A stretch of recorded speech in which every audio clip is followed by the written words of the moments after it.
Hey, Hold up, I'm talking. Nobody heard me? That was weird. I'm here. Okay, never mind. All right, we're live. This is episode number 26, as I've said before, even though nobody could hear me. I'm doing Nope. this a little bit sick, so everybody just stand with us. This is going to be a little bit more quiet one, but we're sure going to enjoy it again. Now, here with me today, we got the usual set of people with Kevin. Hola, mi gente. We got Brian Yes, I'm hurt. What's up? and Sam. Hola, amigos. All right. So, we're gonna start here with Porto and Kevin. Double question for you. First, what Mm-hmm. did you think of the game?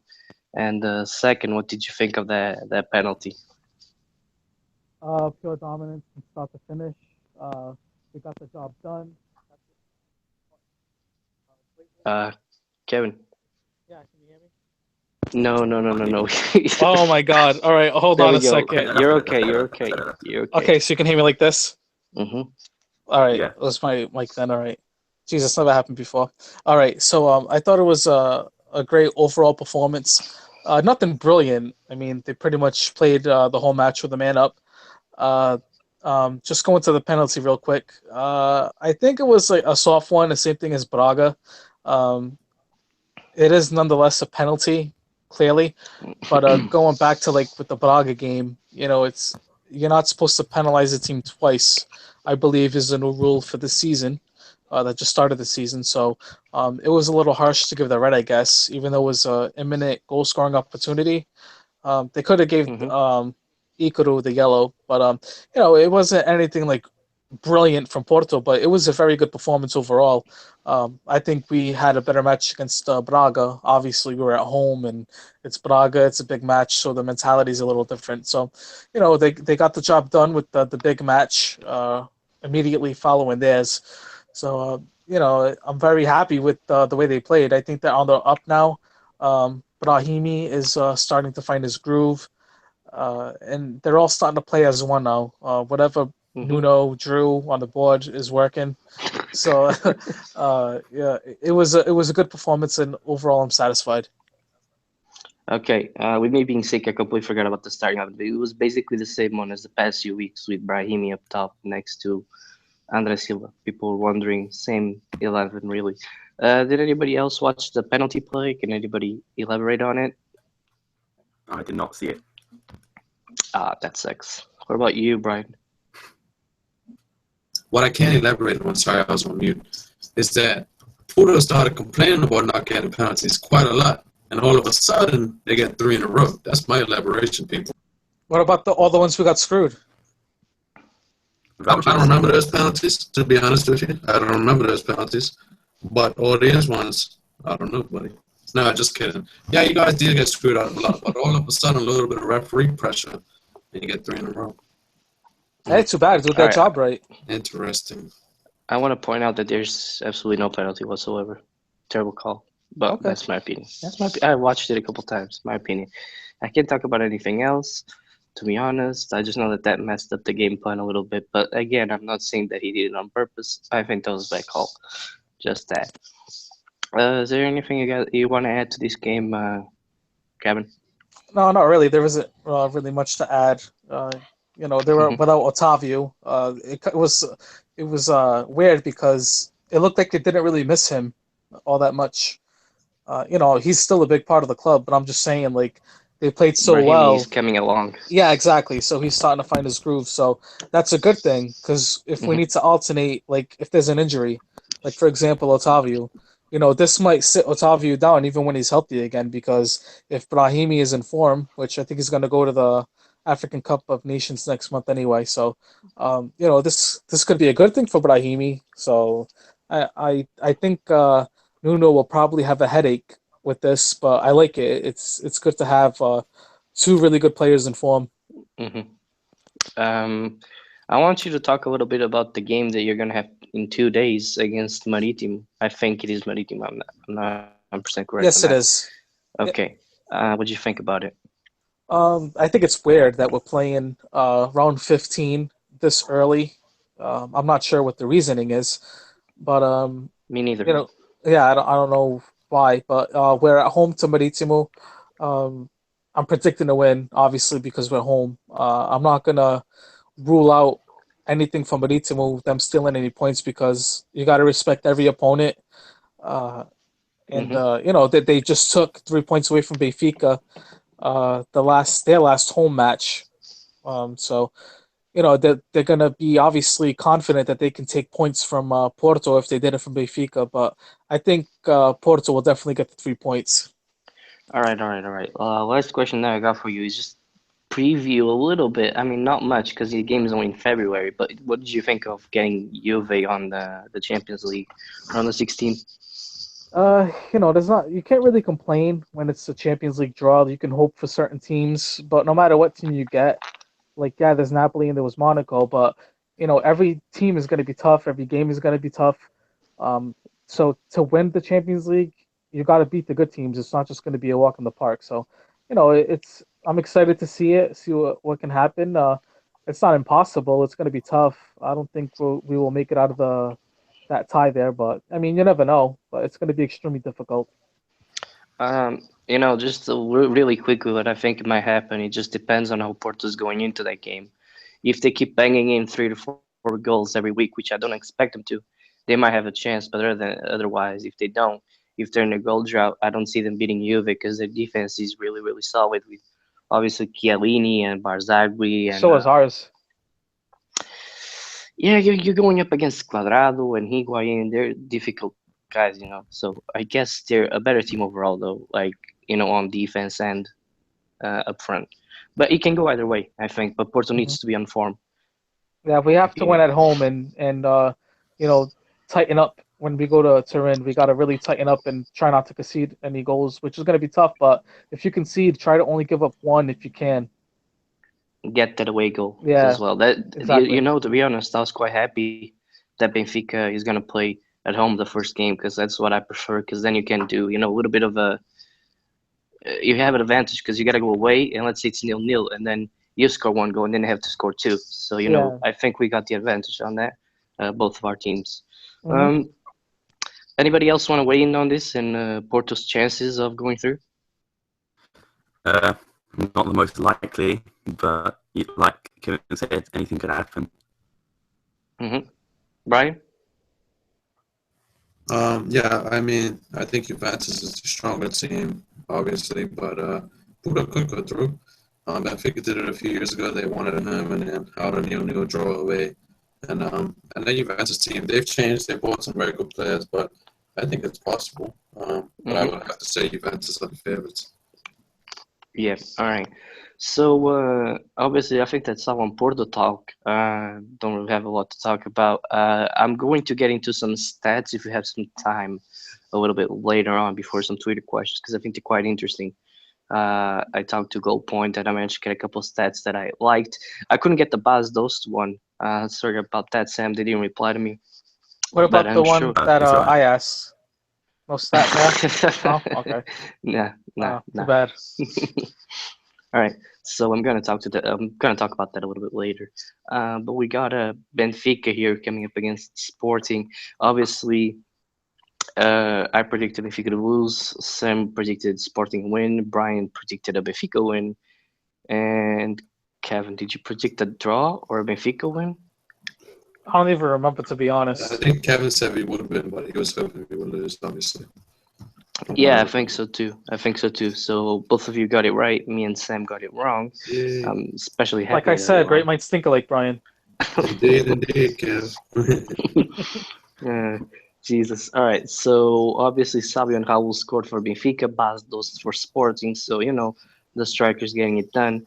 Benfica played the same 11 as they normally do, but with Rafa. So it was Ederson in goal, Nelson Semedo, Luizão, Lindelof, and André Almeida. Obviously because of both injured Grimaldo and Eliseu.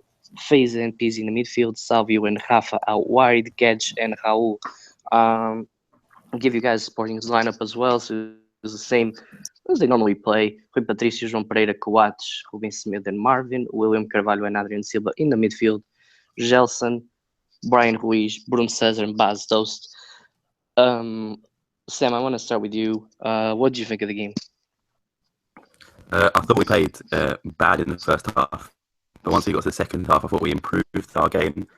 I thought Bastos played terribly up until the goal, obviously.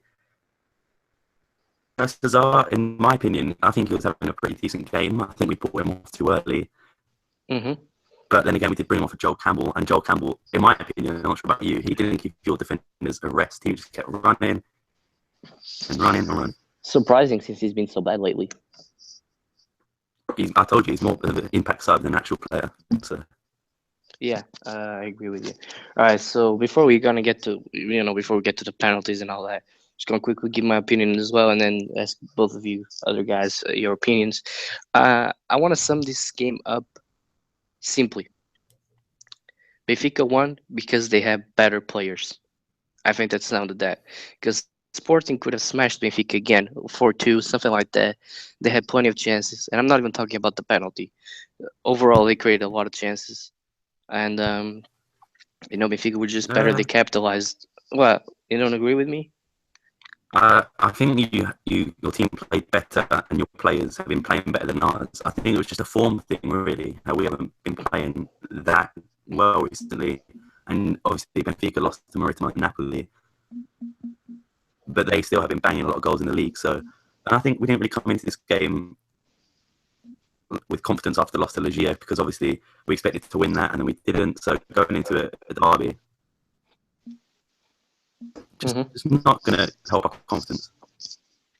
Yeah, but I just think Benfica's got the better performers. That's what happened.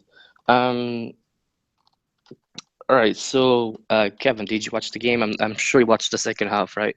Yeah, the second half I did. I was running late and I couldn't watch the first. From what I saw in the second half, and I saw the highlights during halftime, Sporting outplayed Benfica that match. There was 2 penalties that weren't called in Sporting's favor. We're gonna get to that. Pass that on. I know, but you just tell me what I thought of the game, so I'm just letting you know. All right. So there was 2 penalties. That's debatable. Everyone can make up their own minds. Like you said, we'll get into that later. Sporting, they had a couple of good opportunities, like that Bas Dos chance where Ederson saved it. Like, yeah, it was a really good save, but at the same time, Bas Dos just shot it right at him. And it wasn't really a reaction save. It was more like a shot right at him. So I think if Bas Dos... I don't really want to cut you off. There's something that I noticed when I watched Bas Dos to goal. Did anybody else think that Ederson could have done better there? I think that he maybe was a little bit too tired. I think he could have gotten to it. He could have thrown himself and tried to save it. Yeah, he just stood there and watched it go in instead of diving at it. I noticed that too. But like going back to the other Bas Dos chance, if he had put it to the other corner or even put it to like a little bit more towards the middle of the net, that would have been a goal. And Sporting probably would have came back. It would have been 2-2. I'm surprised that Sporting even played the way they did and get the opportunities that they did. I thought that Benfica was just gonna like win like 3-0 or something because of Sporting's morale is kind of down a little bit, given their elimination from Europe completely, their last match. So kudos to Sporting. I think Jorge Jesus had a great game plan. It didn't get executed completely. They did execute it pretty well, but it was just the finishing, just like Porto during that drought. Didn't work out. That's what it is. It's just the finishing. They liked a lot. They liked it a lot. That's why they lost. I think they could have won easily, like I said. Brian, now what did you think of the game? I thought we had a good first half. I thought we played Sporting into our hands in the first half, which was they pressured really high and then we hit them very quick on the counter. And I thought we did really well in that aspect. You had Rafa who played great for his first start. And then in the second half, I think what happened was, which you could say JJ did well in the derby, but you could say he did better because Joe Campbell should have started that game. And I think when Joe Campbell came on, he changed the whole. Yo, Brian, that's one of those things that you can see, after the game's being played. I don't think anybody can blame. But I think JJ anybody can agree. I think anybody can agree Joe Campbell's better than Bruno Cesar. Yeah. I think by far. So I don't see why you wouldn't play your best position in that play in that position. So I think that was a terrible decision. He should have played Joe Campbell. Joe Campbell changed the game. I actually think Benfica played a lot better when we went 2-1 down than when we was 2-0 up. I don't know if that woke the players up, but then we got like 2 or 3 really good chances after that. Rafa Mhm. should have scored. Rafa had a couple of chances that he really should have just shot a goal and it could have easily went in, especially in the first and second half. He had two, basically you could call one-on-ones where he could have used his left or right and put it And he far ended post up to giving score. it. Yeah. I I remember think one he's that he gave lacking to Servi. confidence. Yeah, he's Maybe. lacking confidence in front of goal. Once he scores one, I think he's going to be a lot more confident. But he was a big help. Overall, though, it was kind of like what you expect from Rui Vitoria, which was just kind of, you're not going to play amazing, but we're going to try to fight it out to win. And Yeah. we won. So the last 3 games, 2 against Sport and 1 against Porto, we've won 2 and tied 1. Luckily, you could say, but at the end of the day, that's the results that it is. Yeah, that's true. I want to ask you about Raul. Now, you're a big critic of his, and so am I. But what are you thinking of his latest form? Well, he's stepped up, and I am a big critic of Raul. I've been saying for the past few weeks we should sell him in the summer because he has a lot of money, and to me, he's not scoring enough. But he's proven me wrong, which obviously I'm happy about. He works hard. We see that every game. He really does work hard, but he doesn't score enough. But in the end, I think every game that he started this season, he has scored. He scored. Um, Yep. right. So Rui Vitoria should keep giving him that chance and keep playing him because he's doing better than Mitroglou right now. So I have to say he's impressed me and he's played well lately. All right. Last question before we move on to the penalties and all those plays. Savio hmm injured. How do you feel about that? No, not too bad just because Rafa played really well. I think Rafa can easily replace any of our wingers. So I think he that's okay. Hopefully it's not a whole month because we've already had so many injury problems. I obviously There, don't want any more. that's the position Um, that I'm least worried about, though. yeah, exactly. If someone's gonna get injured, it could be one of the wingers because we have Zikovic, we have Carrillo, which hasn't been impressive, but you still have him, and you have Rafa, obviously, and Getch, Yeah, who can also play as a winger. So I'm not and too even worried about Pizzi. it. We can always move Pizzi Yeah, and back. Pizzi, yeah. So I mean, Yeah, we're loaded on the wings. yeah. All right. So now I'm gonna start myself, and the first play that I'm gonna talk about is the cardboard, ball touched the Gadge counter, and the ref stops the game. That's a terrible decision. I know Kevin disagrees with it, and please do state your point. In my opinion, that's the fans' fault. They threw the papers on the field, and I understand, Peter, that you say it doesn't matter, and I get that.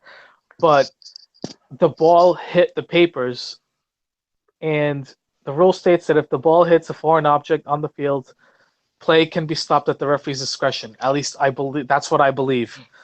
I don't really know the Hmm. exact rule. I'm just, I guess I'm kind of making it up as I go.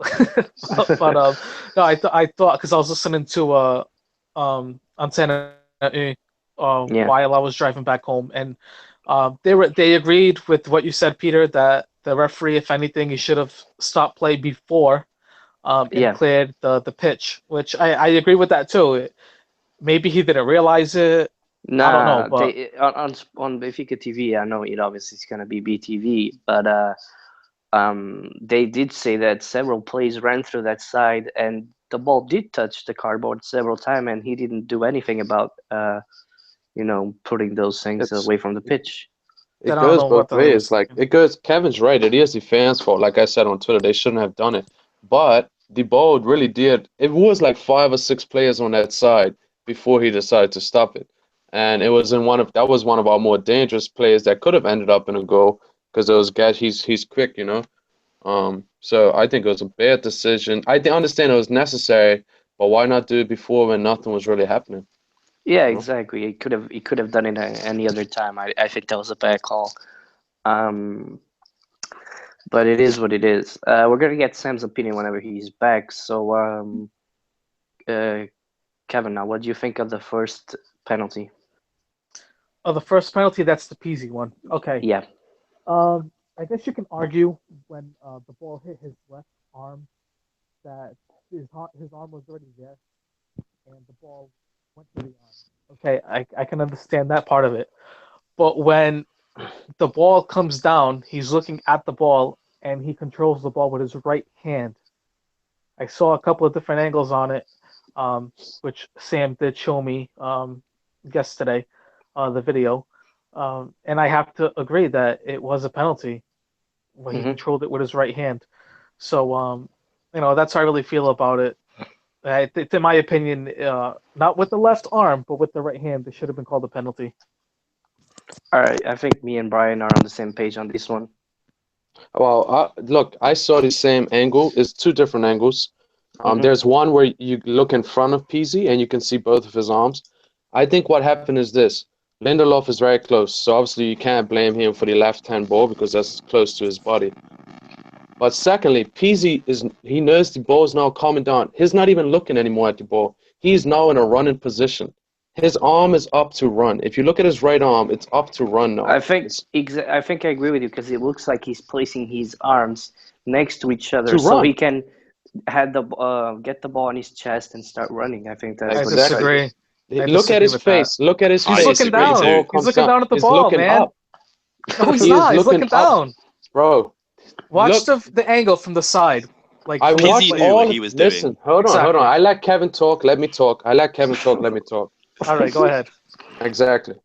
The ball hits his left hand. He's in a running position to start running. His hand is facing down. If he's trying to catch the ball, why wouldn't he keep his hand up as well? You have to look at that too. Second of all, dude, he's so close. He's so close. If that's a penalty, then every single ball that goes to the hand is now a penalty. And that's such a huge game to call a penalty in. It's such a huge game to do it. Yeah. I think even if it was the opposite way around, I couldn't blame a sporting player for that happening. I couldn't. Yeah. All right. Sam, we're talking about the first penalty, and we also talked about the cardboard ball. Their gadgets running forward. What did you think of both of those calls? So obviously, I thought the Benfica one with the cardboard balls on the pitch, I thought that was a bit of a bad call because he could have done it a lot earlier than he should have.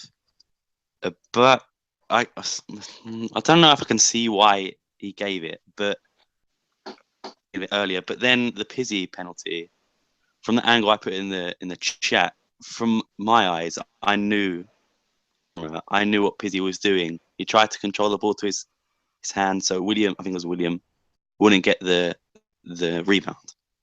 Mm-hmm. All right, that's a fair interpretation by everybody. Now we're gonna skip to the second penalty. Now this one, I think it's a blatant penalty. I think that Nelson made a mistake because he didn't even have to use his hand to control the ball because he was right there. Ederson was right there. But what do you guys think?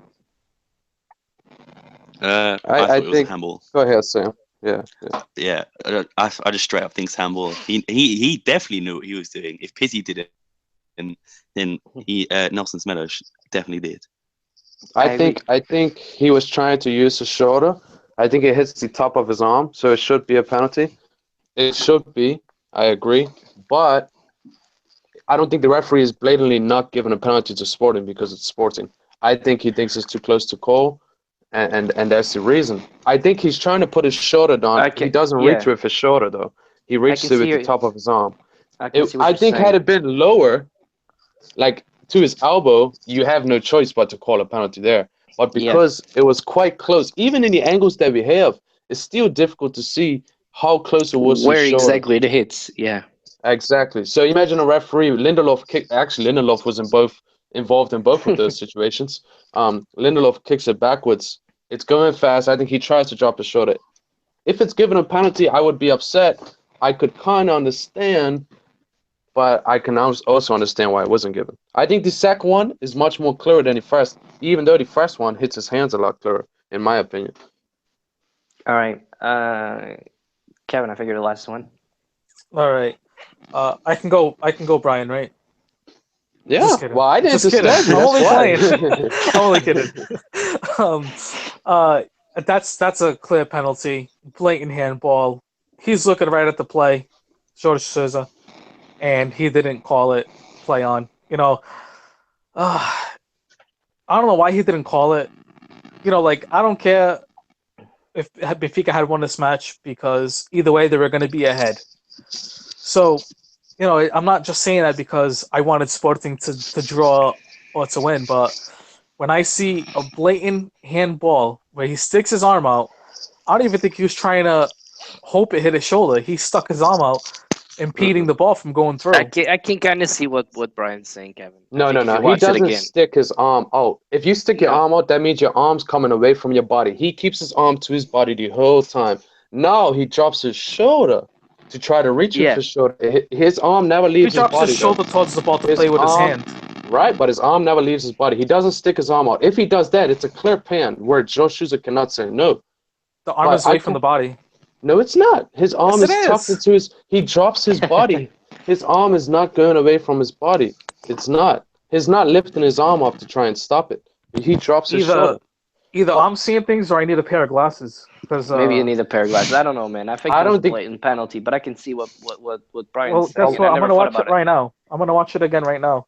What I'm saying is this: George Sousa is not giving these penalties because it's he's trying to help Benfica. George Sousa is a Porto fan. We know that. How many times has he screwed us against? It doesn't matter. Listen, and guys, listen up. Last year, I'm pretty sure everybody remembers the 3-2 Sporting win for the Taça, where Luizão gets injured, breaks his goddamn arm, and it's not called a penalty. And that's a clear penalty as well. Exactly. So I don't think that he did it on purpose.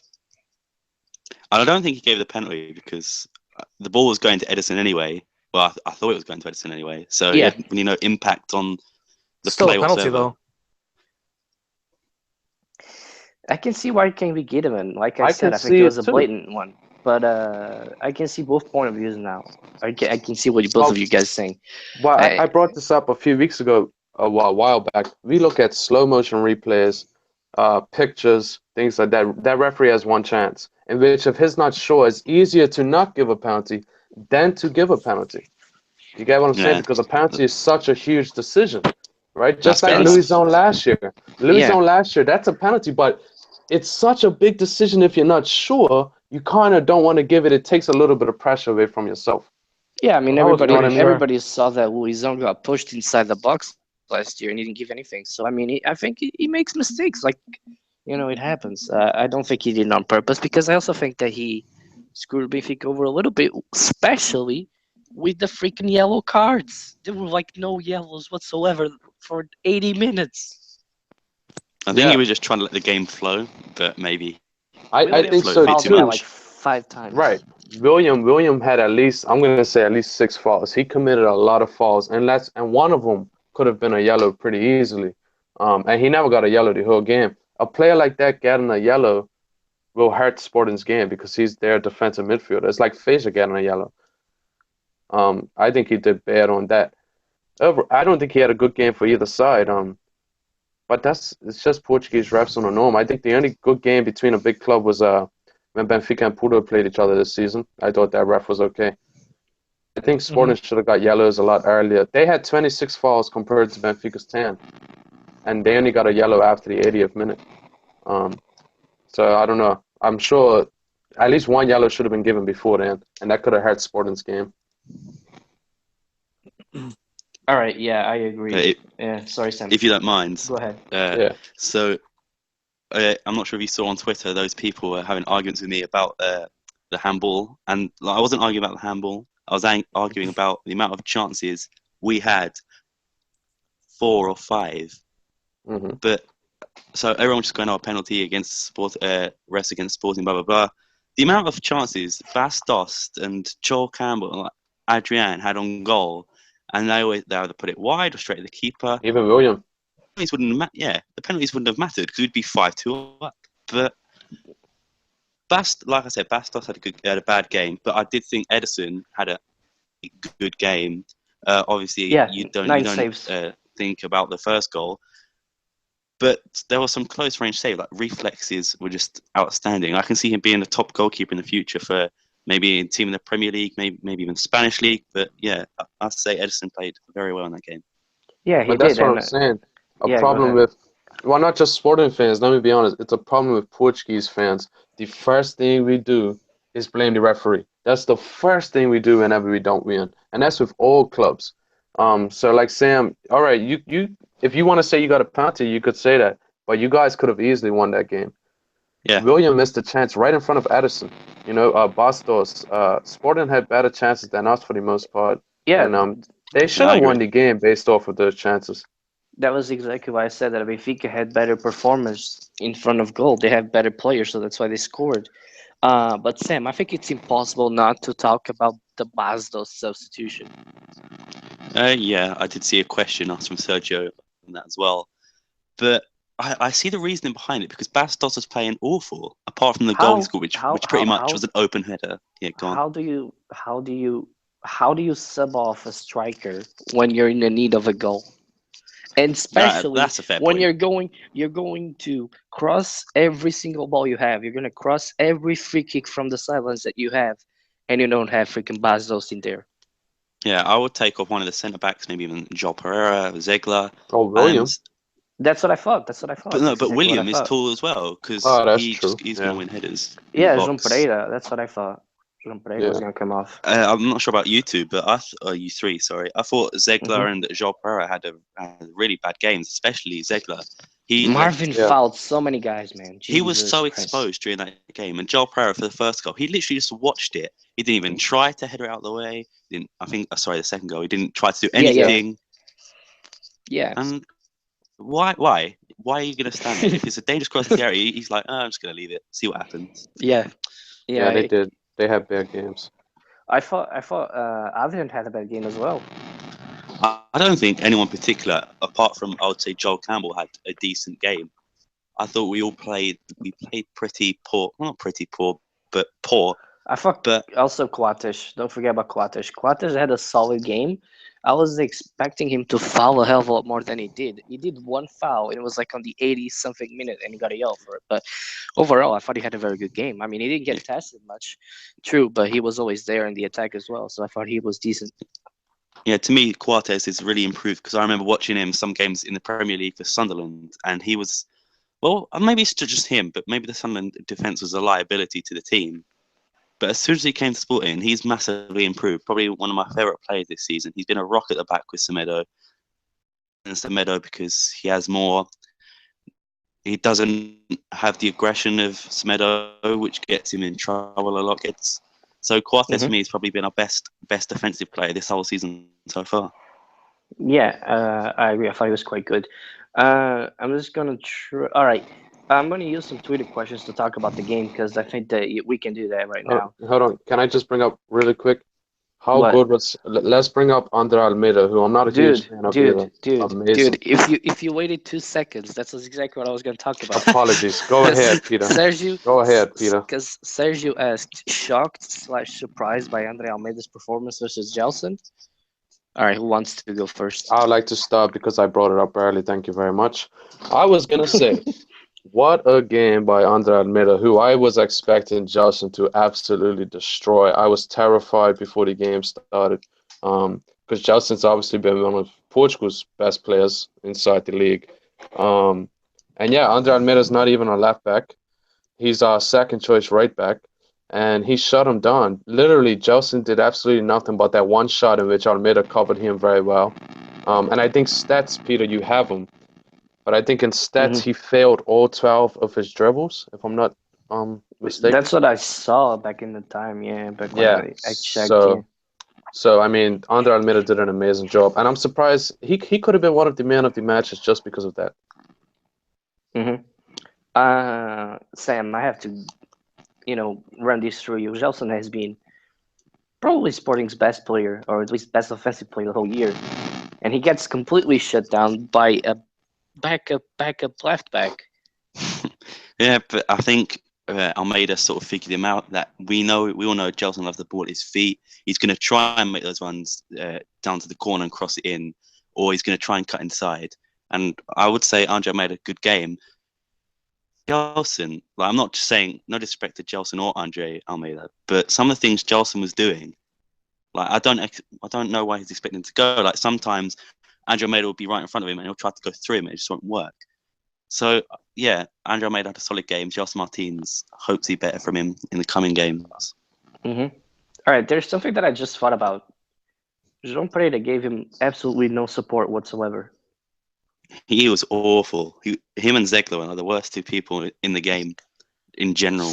So I mean, you can't really expect much from a winger that doesn't get his help from the right back. Because where's the 1-2s? Where's that fake pass where you're gonna cut inside or cross the ball? Yeah, again, no disrespect to Joe Pro, but he is getting older. Scalotto is younger. He likes to attack more. He's faster.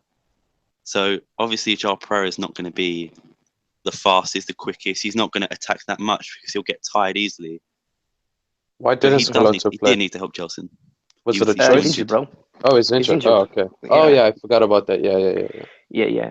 All right. Kevin, is there anything you want to add? Yeah, I just want to know where João Pereira learned to do throw-ins. He did a couple of my Tondela God, thank throw-ins. Not Thank for the you, first you time. noticed that. Oh my Not for the God. first time. Terrible, absolutely terrible. You brought that up. You brought that up. That was great because he had his foot on the line at least twice. At least twice that I counted, yeah. Yeah. One was well though. Like, Yeah. All right. So another question here from Sergio. This is a little bit about Benfica mostly, but uh, Brian, he asked, with Salvio out, who do you put in? Carrillo, Pizzi, Guedes, or Servi, or Rafa?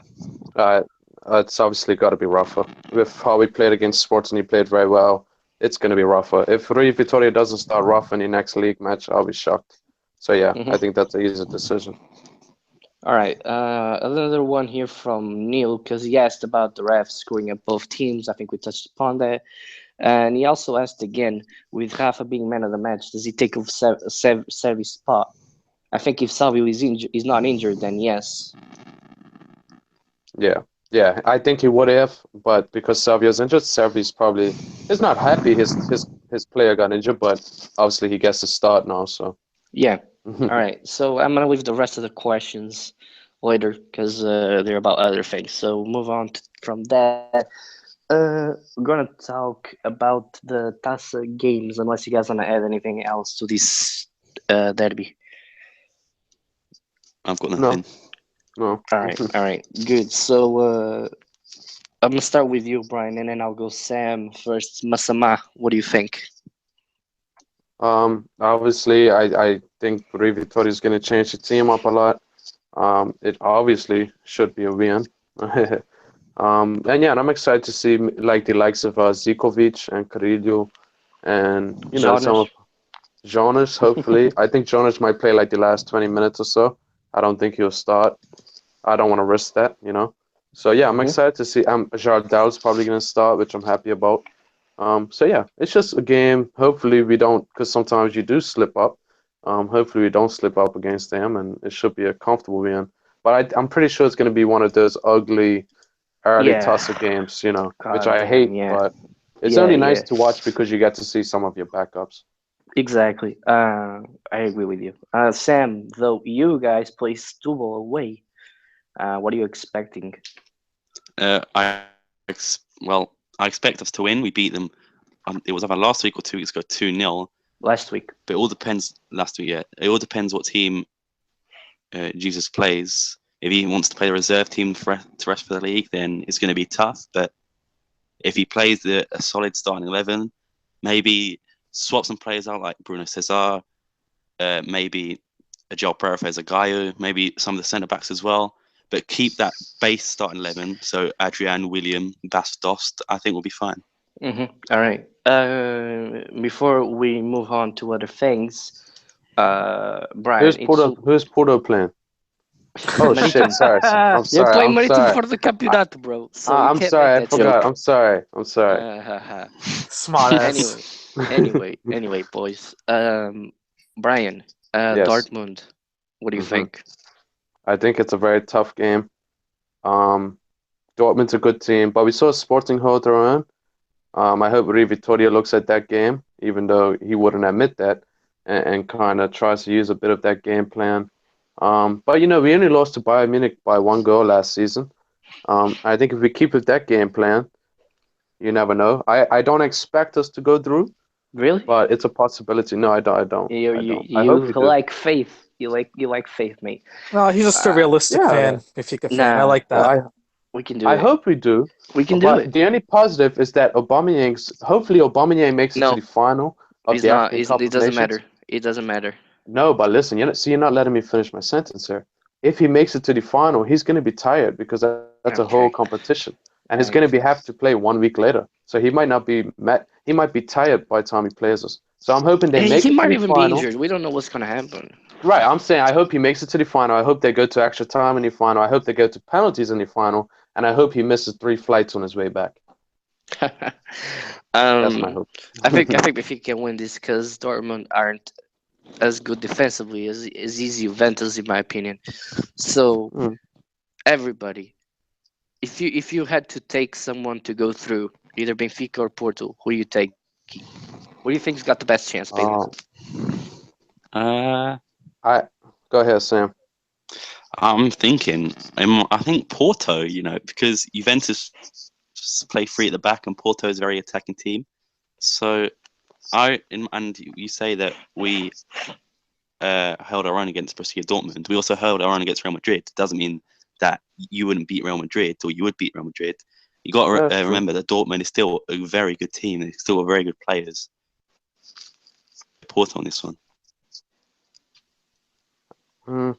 I think Benfica have a slightly better chance only because Dortmund's defense isn't that great. They let Legia score like 5 goals against them.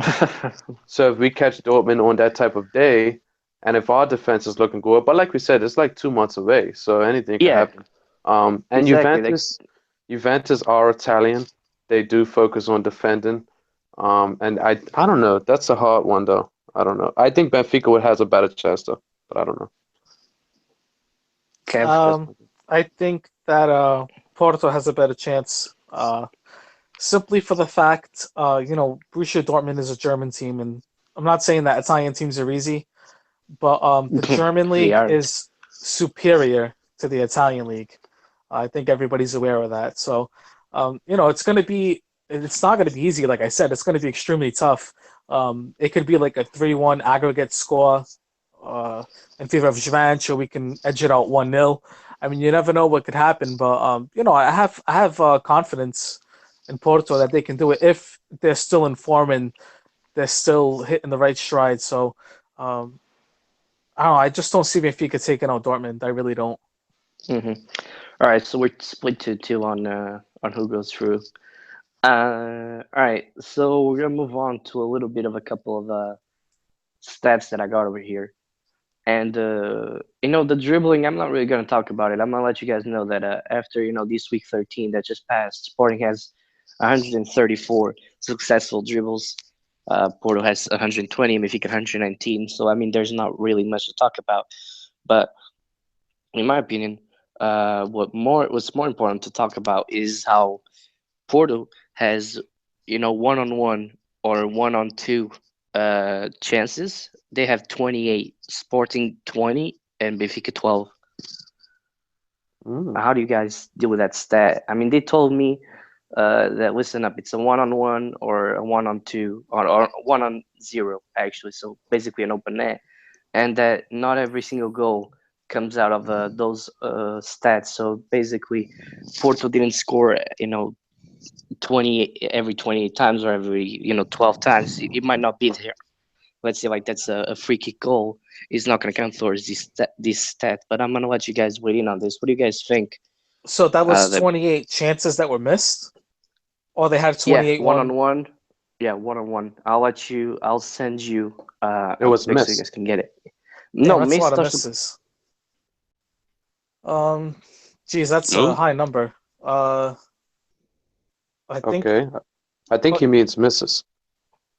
Okay, that's what I'm saying. That's a lot of misses. Sorry, that was my bad. I ended up opening up my camera by mistake, so that's what happened. All right, so I sent you guys the stats right there. So what do you guys think? Like I was saying, this is for missed, right? Missed 28. Porto had 28 missed 1-0 or 2-on-1 opportunities. Correct? Am I getting this right? No, this is a chance created. Okay. Yeah. That's a high number. And I know that there was the game against Stubble where Oliver missed. Now, being taken down in the penalty box, is that counting too or no? I don't know, but it might be but I don't. Yeah, I think it would be. It would Alright. be because it's 1-on-1. Yeah, I mean that's a high number, but I don't know what it's been recently. That could have been beginning of the season and including Bro, the goal week drought. 13 till week 13.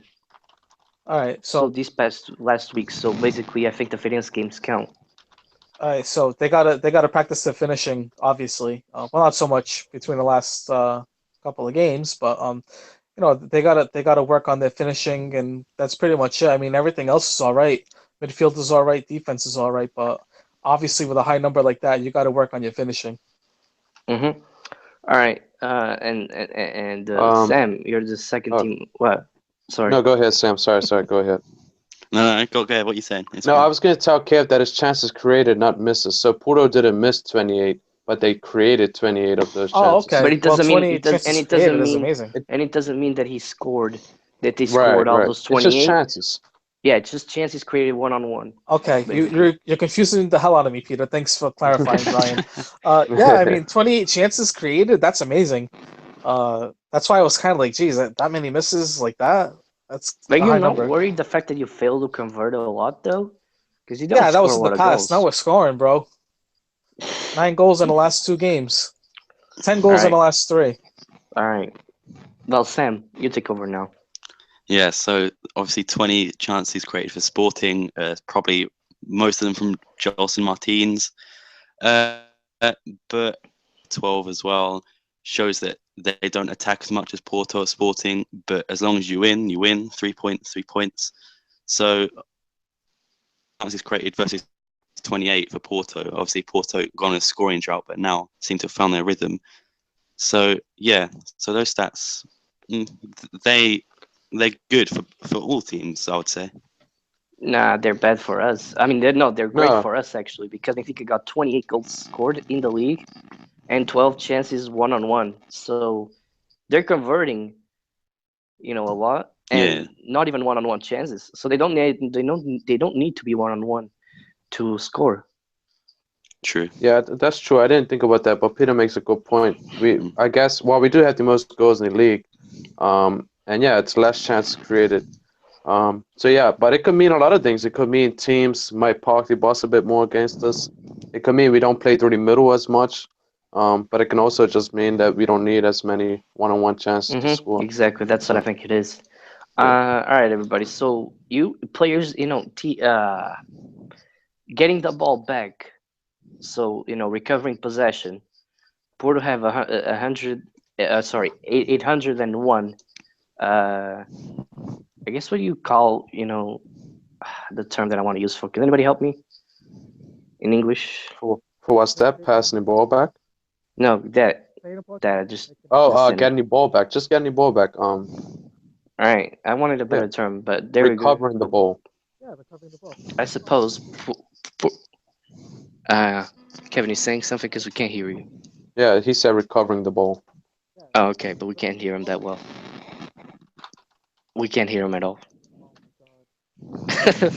All right, so basically, Porto got the ball back 800 and oh god damn it, I lost it. 801 times. What Kevin, about now? Yeah, we you can. go ahead. Okay. What do you think has to do with these stats? All right, so was it the recoveries? I didn't catch that because I was fixing my headset. If you could just get repeat. the ball back. You got the ball back 801 times. That's the most out of the big three. Why does that happen? Because we're the best and we're just beast mode, I guess. Are people attacking you more, so you have to get the ball back more often? Or we're attacking more, we hold the ball more. That's what it is. All right, I guess so. Now, Sam is right, next to you guys. So I'm not going to touch upon that, but I'm going to touch upon Benfica. And Brian, Benfica got the ball back 716 times. Now, what does that tell you? It's kind of both. Like, I feel like maybe we hold more possession because against smaller teams, we do play more possession based, and it's kind of boring. But so we don't have to get the ball back as many times. With the case of with Porto, it might. Yeah. Go ahead. I'm sorry to cut you off. I just have to make a point. Like recoveries, like if you notice when you watch Porto, I don't think you guys watch Porto that much, but No. when they recover the ball, they recover it in the opponent's territory. Like Danilo, he's always there. The other team gets the ball, they try to attack, he gets the ball back. So I don't think it's teams attacking. That's what I meant, is that we hold the ball, we attack. Other team tries to break out and we get the ball back. But sorry, Brian, you can go ahead. No, that's cool. I don't really know how to feel about that stat, to be honest. I mean, It might These be are that we kind just of- have more of the ball, so we don't have to get it back as more often Yeah. as they do. we also 'Cause I had the think least Benfica's goals got- conceded, so Yeah, I think it's not like Benfica's they got had like the ball. the highest possession score. So they hold the ball a lot more than others. I got a Yes. couple stats here now that are related to both teams. This is prior to the derby, so it's only Benfica and Sporting here. And on average, Savio has 3.7 shots. Shots, by the way, shots at goal. hmm It doesn't matter if it's on target or not. Bas Dost, 2.8. What is that guy? What does that tell you guys? I think Salvio's greedy, as we all know. He always likes to cut in on his left and shoot and miss. So it tells me that he just has a hell of a lot of shots and doesn't convert. He just shoots way too much, in my opinion. And it doesn't. I mean, he has scored like 6 goals this season, which isn't bad. But yeah, he shoots just too much and needs to pass. Half of those times that he shoots, he should be passing. Sam, two I- shots on target per game, or 2 shots I- per game. What does that tell you? No, you sort of expect that from a striker, though. And I must also, Mitroglou has also got more shots than Bastos does. So And less Yeah. goals. it's not. Yeah, true. And Bastos has, correct me if I'm wrong, 7 goals in the league. 8 goals now, which is better for Bastos. Oh, I've got 8. Yeah. Okay. So it's not that bad of a rate. And if he, No, I had- and you know why? Because Why? he converts 30% of his chances. Right. how many does Salvia? It doesn't even show up. You got Terrible is what Coates that is. with 38% of his shots being goals. Basically, that's headers that Coates managed to get, in goal to Yeah. score.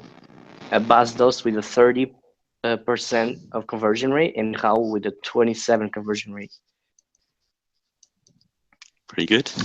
So Bas Dost shooting a lot, but not shooting much, and he's scoring. True, but proven other aspects of his game, like getting into the right positions, I feel he struggles with sometimes. Mhm. But he is a danger man in the box. If there's a cross, more likely than not, Bastos is going to get his head on the end of it. I'm not saying he's going to score. He'll either put it over the bar, straight at the keeper. Sometimes it'll go in. Mhm. So yeah, I hope I see more good things from Bastos. Hopefully not a repeat performance against Benfica. And what does it tell you, Coates being the player that converts his most of his chances in goals? He's careful, I guess, but like you said, probably the majority from corners or set pieces. So he's someone that we need to have in the box. If we need someone to come in clutch and score in the 90th minute, he needs to be in that box. Him and Bastos Mhm. and Semedo and Cavalli, we've got tall players that can all score with their head. William can't score with anything else, but the others can. So, yeah. All right, successful dribbles. Gelson succeeds on his dribbles 2.7. So he's got 2.7 dribbles succeeded by during a game. So he's got the highest. Then Ziegler with 2.4, and then Semedo with a 2.1, and last but not least, Salvi with a 1.7 conversion rate on his dribbles. So basically, that confirms that Gelson is one of the best players, and that Marvin is attacking a lot, right? Too bad he's not defending a lot. But yeah, Gelson obviously has been this season for us, and he does love to go on the dribble. Loves to showboat a bit. He sort of reminds me of Quaresma, how Quaresma does all these skills. He loves to sort of go on his own. But the thing with Gelson as well, that he is young, so he needs to think about passing the ball a lot more. Although he does get, I think he's got a lot of assists Yeah. and crossing. Worst thing, but he just needs to pass a bit more instead of like against Benfica, get running into Andre Almeida trying to take him on when it just clearly wasn't working. Yeah. All right. So, successful passes. William with 70% of his passes completed. PZ 62. And you say he's 62. overrated? He He is. passes to the center back every time. All right. And Adrian Silva's got a passing rate of 55.6. Against That's less Benfica, I than thought William had Fizi a and lot of Fraser. good passes as well. To get the ball to Gelson Martins a lot. He is really good at long balls, William Carvalho, I must say. Probably one of his stronger assets. Obviously, he does pass back a lot to keep things calm, but I think he's one of the best holding midfielders in our league. Obviously, you believe it. Danilo is the best, but I'm going to have to disagree with all of you here and say William is the best, but obviously a bit biased coming from my end. But I just really like William. I've been watching him grow as a player for 4 years now, and he's just, I think, maybe needs a bit more time at Sporting before he leaves to go to another team. But I don't think he's average. I think he's this season, to be fair, he's not shown up as I hoped. But there's still a lot of time to go. Either, but Yeah, no, not biased at all, Sam. Not at all. all right. So passes, to basic chances created, or that players that made a chance happen. PZ's got 3.7 per game. Savio's got 2.0. Gelson 1.8 and Bruno Cesar with 1.6. Now, Brian, what does that tell you? Easy. First one. PZ, yeah. Tells me that I are attacking pretty well. Yeah. Well, PC's had a good season so far. Either being right wing or the midfield, he always seems to find goal or a chance created. And it's just him and Savio, they get the ball a lot, and they're either trying to shoot or cross or make a good pass.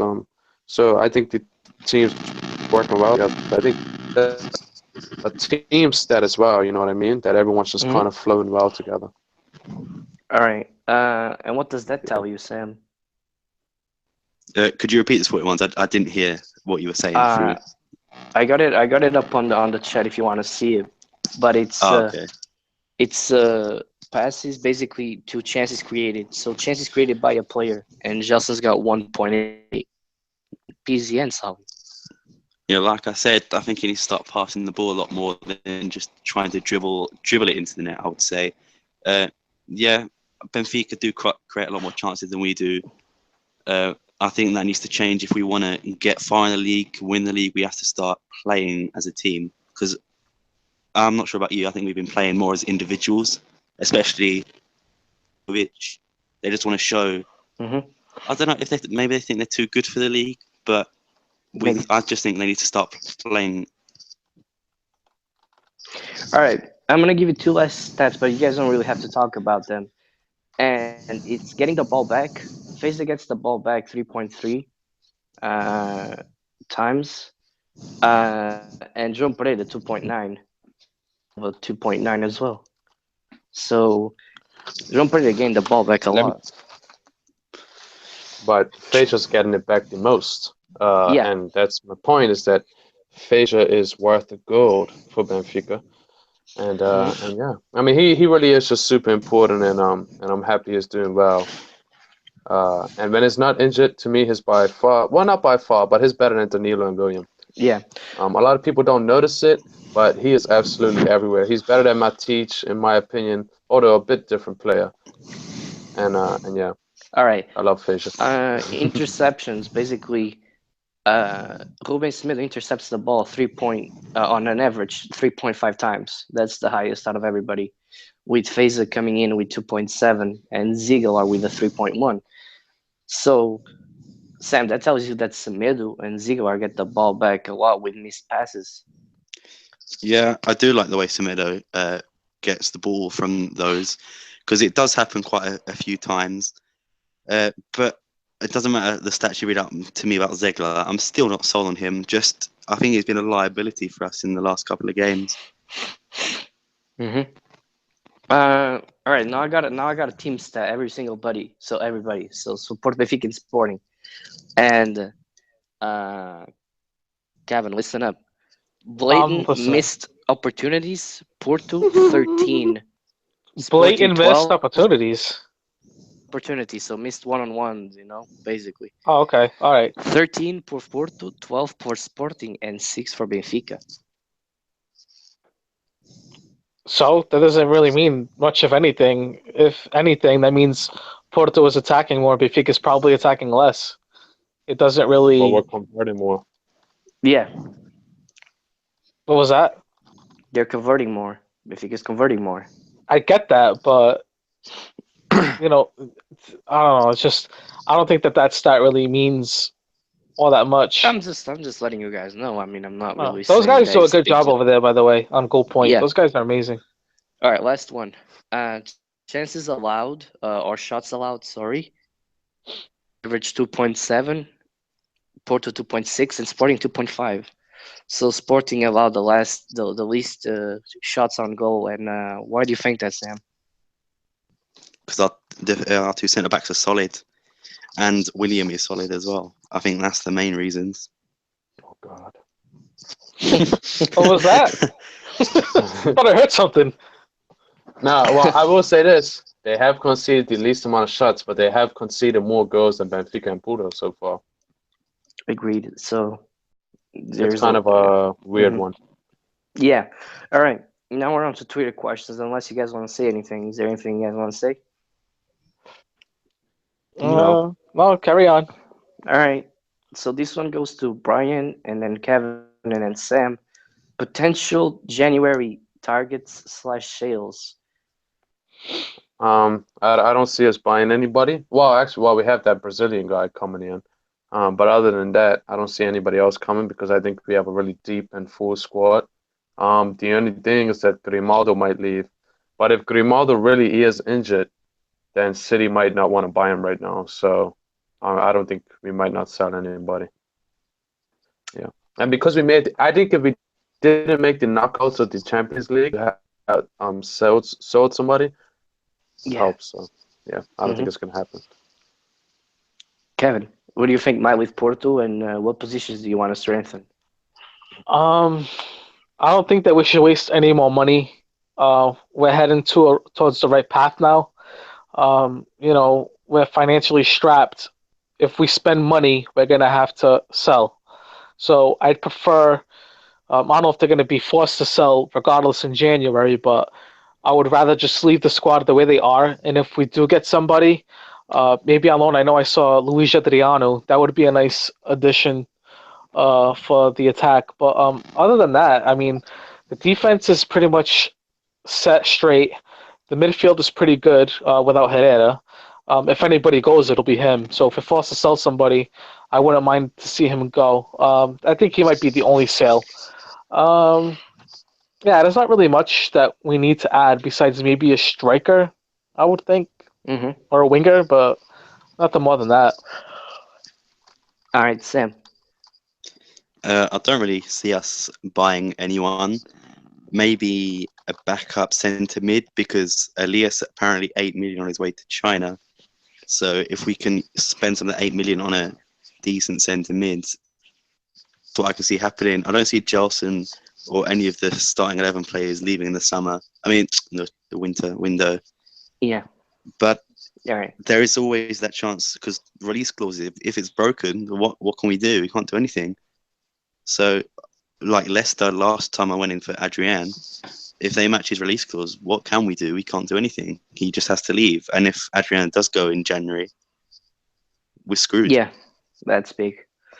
And Leicester might really be looking for that too, just because they've been so terrible in the league so far. Yeah. So they might really go for Adrian.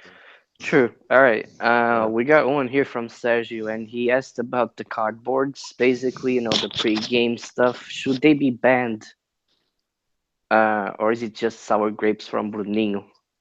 I don't think it's either. I don't think it should be banned, and I don't think it's sour grapes either, because he makes a point. It's stupid from our fans to throw them, But I mean, it looks nice. I would never ban that. But I don't think anybody's wrong or right. Well, the fans are wrong for throwing it, and BTC is not really wrong for complaining because he makes a point. But Sporting's done a lot of stupid things too. So all clubs are guilty of stupid things. Don't ban it though. Hell no.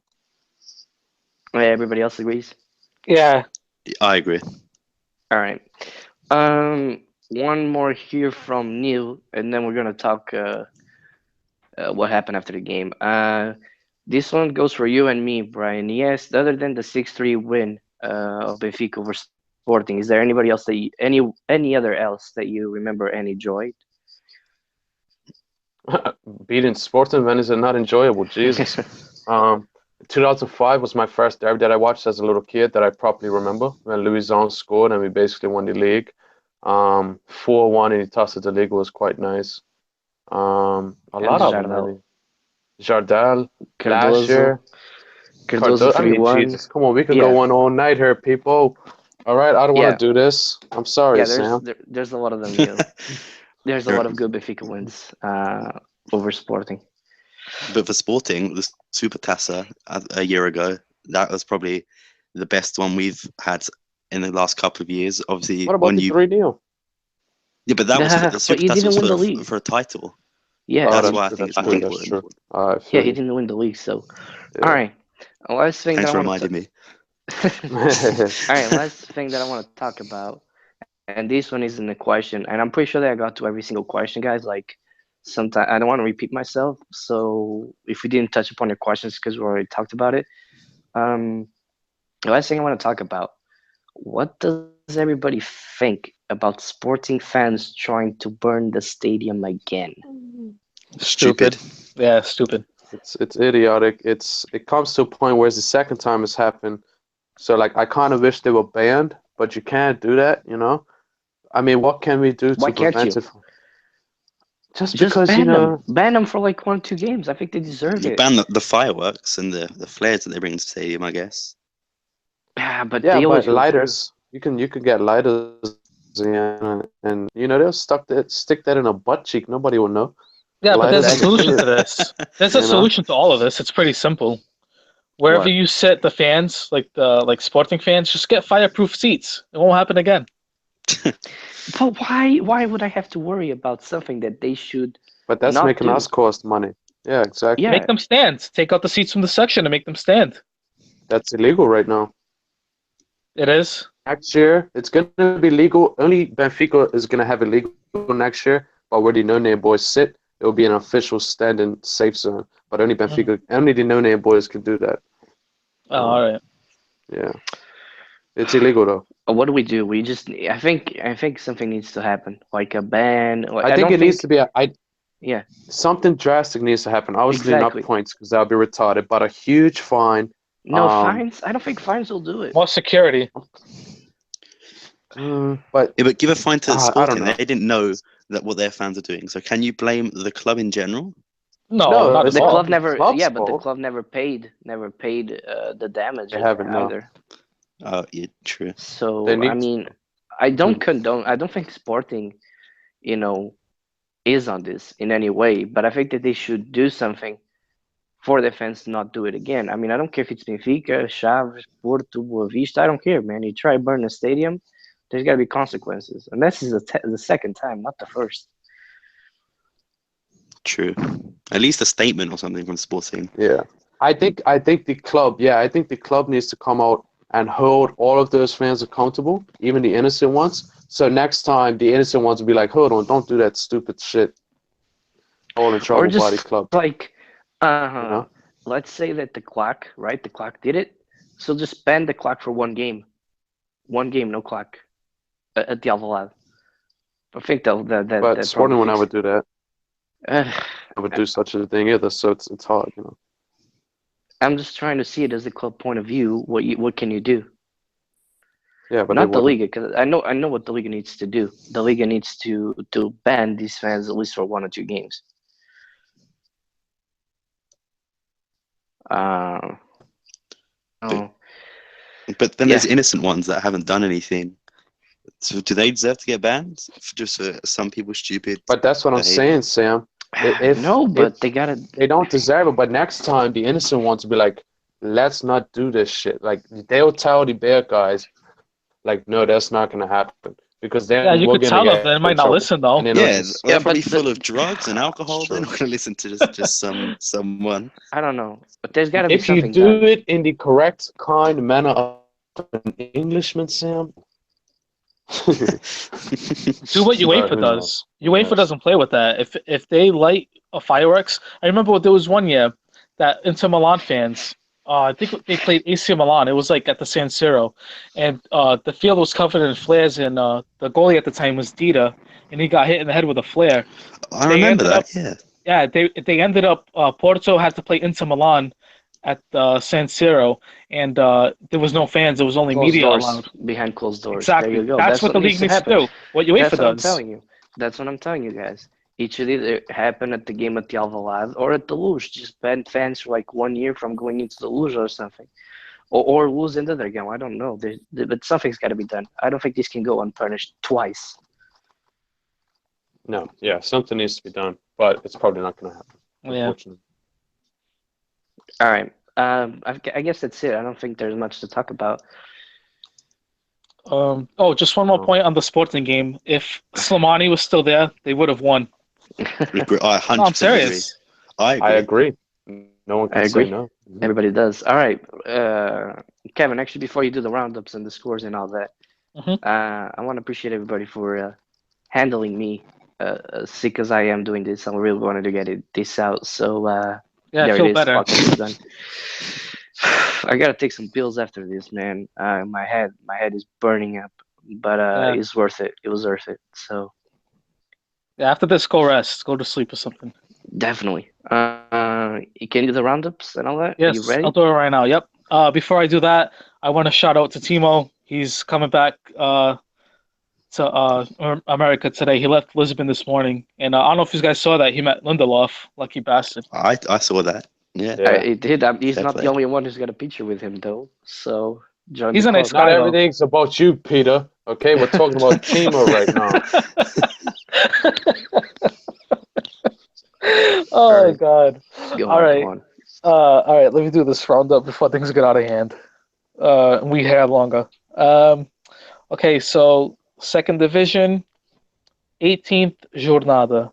Gil Vicente 0, Covilhã 0, Aves 3, União da Madeira 1, Sporting B 1, Porto B 2, Académico 1, FAF 0, Fria means 1, Olhanense 1, Braga B 0, Guimarães B 0, Académica 2, Benfica B 1, Varzim 2, Covid da Piedade 1, Santa Clara 2, Penafiel 1, Leixões 0, Portimonense 0, and Vizela 3, Famalicão 2.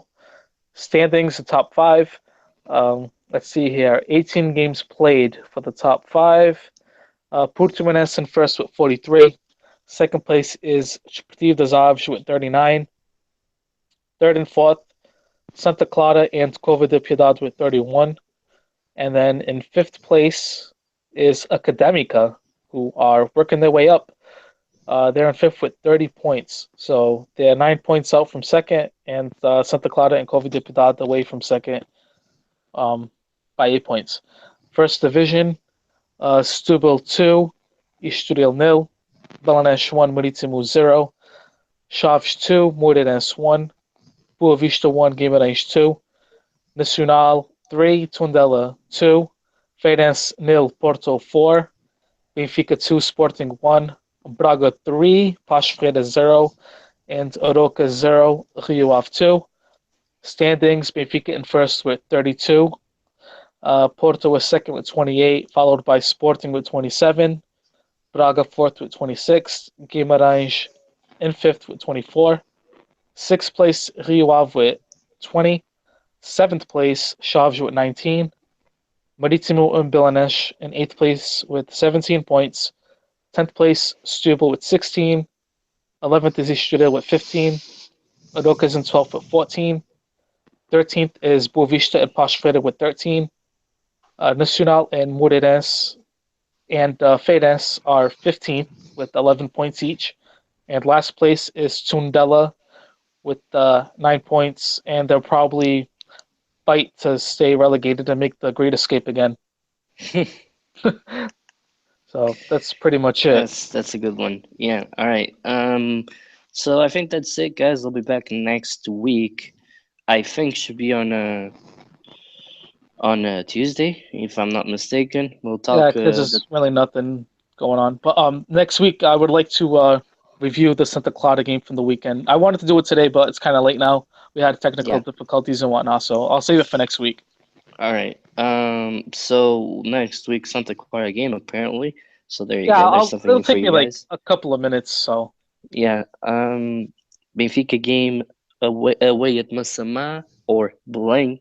Then the Campeonato game, Sporting the Taça game and the Campeonato game, and Porto with 2 Campeonato games this week, one on Thursday and one on Monday. All right, so I guess I'll see you guys. boa noite. Peace. Ciao.